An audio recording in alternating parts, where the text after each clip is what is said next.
What's going on, team? It's me again. Yeah.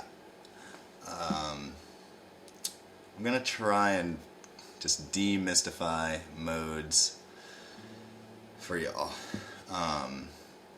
Once and for all, finally. So bear with me. I showed you all the C major scale. I'm gonna pick this position right here to try and explain modes.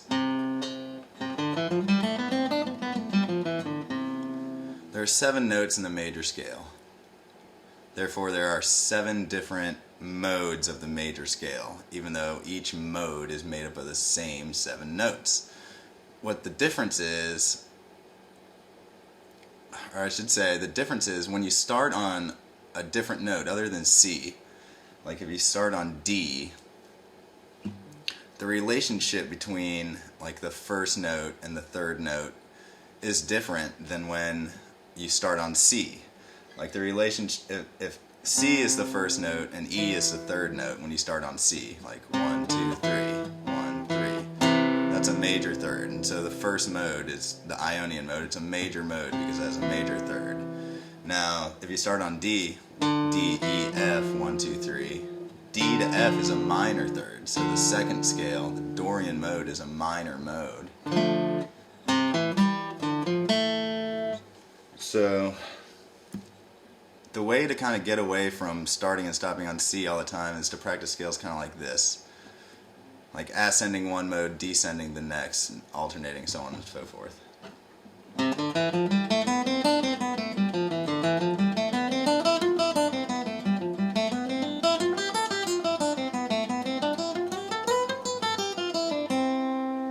So that's one set right there of all 7 modes. And really don't worry about learning all the different modes. Just by knowing the major scale, you already have all the fingerings. No need to like think, oh, I need to memorize Dorian now like this. Because you don't, because that's just a subset of the C major scale. It's just the C major scale with different, different frame of reference. So by playing the scales like that, like I just showed you, and another way is like this. And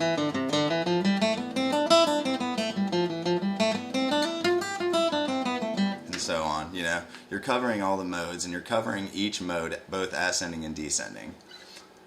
So if you do that in every position, the 5 different positions that I showed you in the first lesson,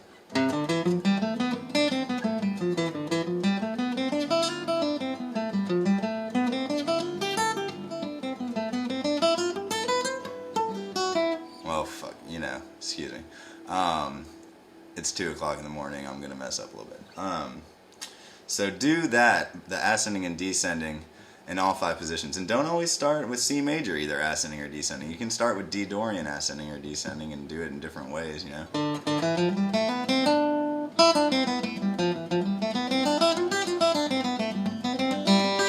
The bottom line is you're only playing the notes of C major. Now, when we, why are modes so important then if it's just a major scale? Because each mode has an associated chord that's in the key.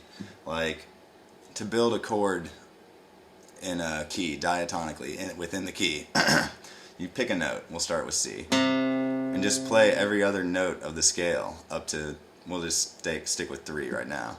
So every other note, that would be C, E, and G. That's a C major chord. So it goes with a major sounding scale. Go up to D and do the same thing.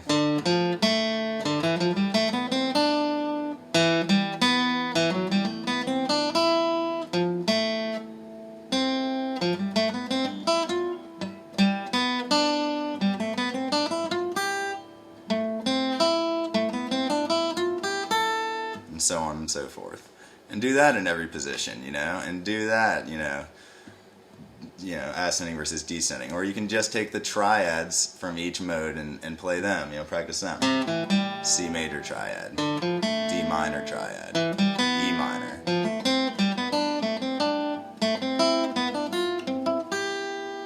And then you can vary that pattern.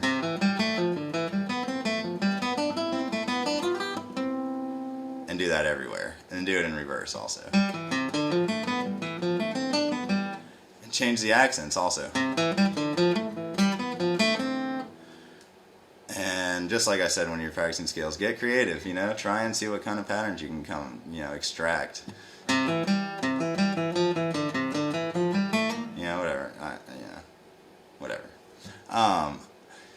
So kind of the most important modes, ones that are used very often, are the mode built on the second degree. That's the Dorian. It goes with a minor 7th chord.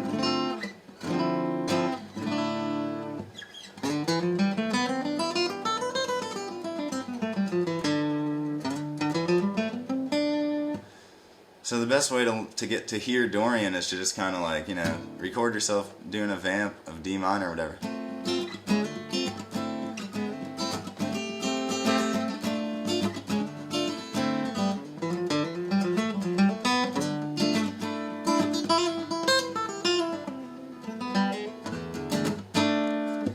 And just practice like that. And another important one is the one built on the 5th degree, which is the Mixolydian scale, which is just like a major scale except it has a flat 7.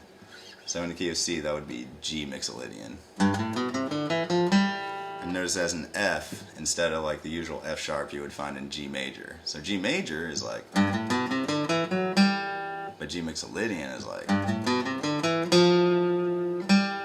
right? And that creates a 7th chord, just a dominant 7th chord when you build the triad. And a common chord progression is to move from the 2nd chord to the 5 chord, the 2-5 progression. So in the key of C, you'd be going from, D minor to G7.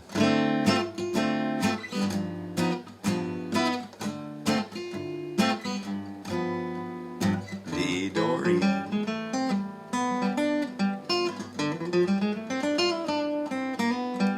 And the way to make the scales like get the sound of the scale through is to focus your lines so that they land on the chord tones or the notes of the chord. So D Dorian, you would want your lines to be focused around the notes D, F, and A because they are the chord tones of a D minor chord. They are the 1st, 3rd, and 5th note of that scale. So if I were to like, if I start on that C, it doesn't really do much. But if I were to go to like an end of line on a D,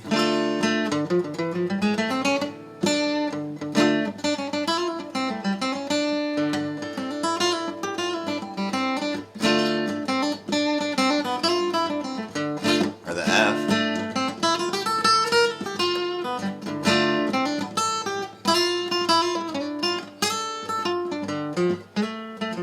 so whatever, that's garbage, but it gives you an idea of what you need to do. So take all these ideas and try and apply them to all the different positions.